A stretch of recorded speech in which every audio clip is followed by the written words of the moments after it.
An ally has now become an obstacle. Spain, a NATO member, has shut its doors to U.S. military planes and ships carrying weapons to Israel. This shocking move raises a question.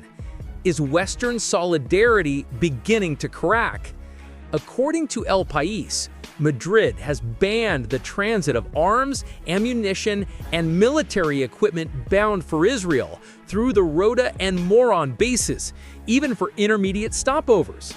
The government insisted that Spanish sovereignty over the joint facilities with the United States cannot be compromised, especially when shipments are connected to the ongoing Gaza war.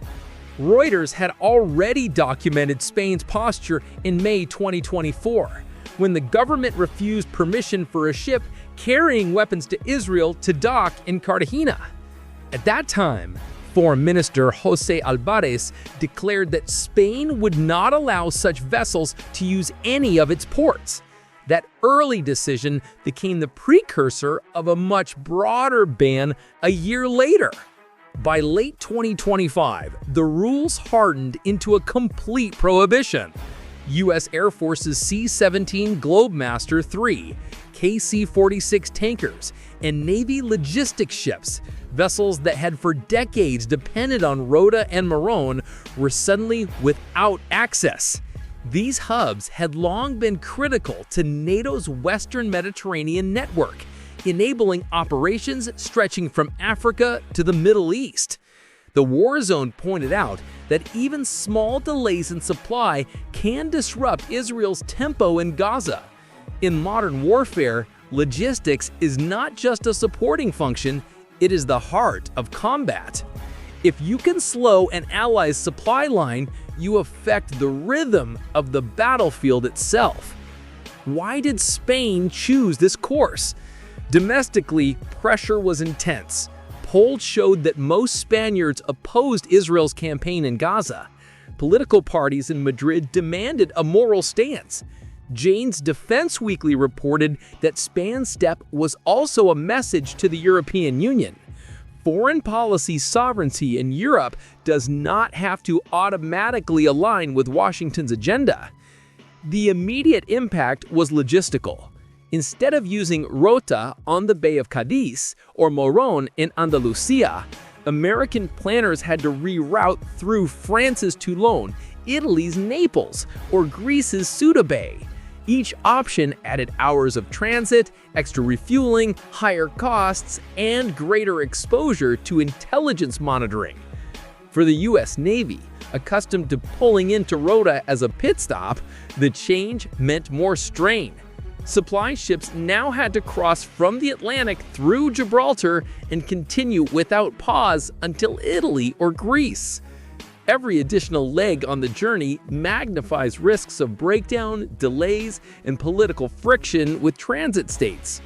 For the U.S. Air Force, the absence of Morón complicates airlift schedules. Strategic aircraft such as the C-17 or the C-5M usually count on the base as a refueling and crew rest node. Closing that node forces longer non-stop flights or complicated coordination with France and Italy. The symbolism of Spain's decision was just as powerful as its operational impact.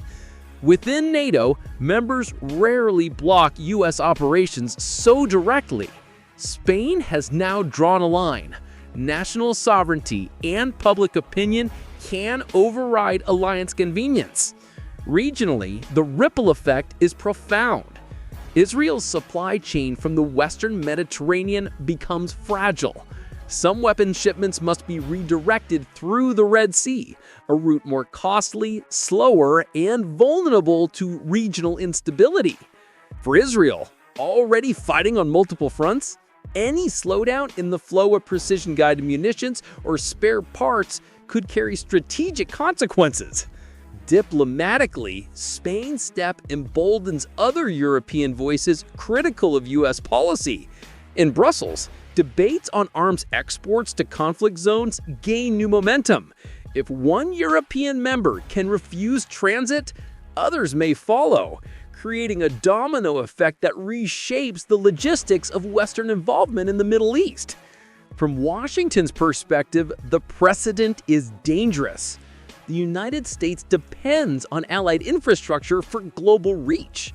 If domestic politics in Europe can shut down vital arteries, then U.S. planners must accept higher costs, longer timelines, and reduce flexibility. Analysts warn of 3 risks. First, diplomatic strain. Washington must avoid turning Spain's ban into a broader NATO rift. Second, fragmentation. Differing European stances may complicate alliance unity. Third, operational wear. Every additional flight hour or sea mile increases strain on crews, machines, and budgets. El País described Spain's decision as rooted in sovereignty clauses of its defense agreements. Spain retains the right to authorize or deny sensitive cargo through its territory. In this case, Madrid chose denial to signal both moral opposition to the Gaza war and a reminder of its own authority.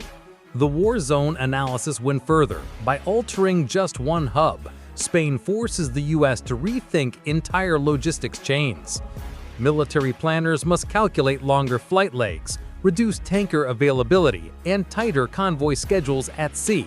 It is not simply about one base, but about the fragility of a global network. Meanwhile, Israel watches closely. Every delay in Western supply lines may pressure Tel Aviv to accelerate domestic production or seek alternative suppliers. But the ban also raises political questions inside Israel. How reliable is European support if even a NATO ally closes its gates? NATO officials downplay the risk of division, but privately, some diplomats admit that Spain's stance exposes fault lines within the alliance. Not all allies agree on how to balance solidarity with Washington against domestic opposition to the Gaza war. In broader geopolitics, the message is unmistakable. Smaller allies, by asserting control over their territory, can slow or complicate superpower operations. Spain has just reminded Washington that the power of logistics is also the power of politics. The global ripple extends beyond NATO.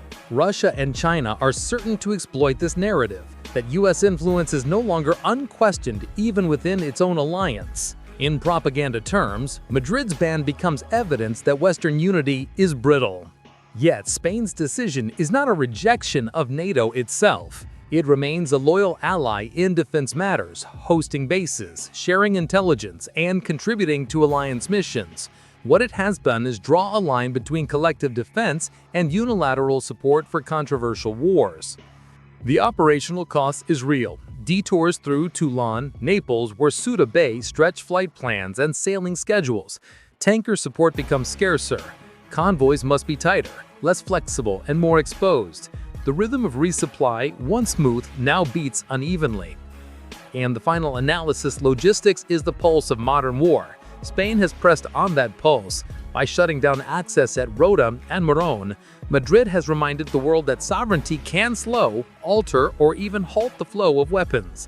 This is a message louder than speeches, sharper than communiques.